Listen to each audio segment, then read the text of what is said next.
अस्सलाम वालेकुम दोस्तों, welcome back to our channel find Urdu.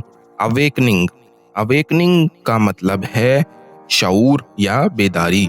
Awakening का मतलब होता है किसी चीज को समझने या उसकी अहमियत का शऊर होना। ये लफ्ज अक्सर स्पिरिचुअल, इमोशनल और सोशल कॉन्टेक्स्ट में यूज होता है। फॉर एग्जाम्पल, एक सोशल अवेकनिंग का मतलब है सोसाइटी को किसी इशू के बारे में अवेयर करना। स्पिरिचुअल अवेकनिंग का मतलब है अपने अंदर की रूहानी ताकत को पहचानना।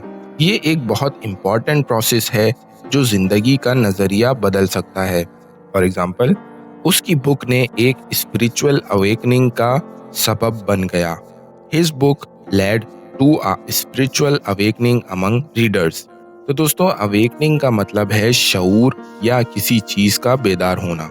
उम्मीद है अब आपको अवेकनिंग का मतलब समझ में आ गया होगा। मिलते हैं नेक्स्ट वीडियो में। शुक्रिया।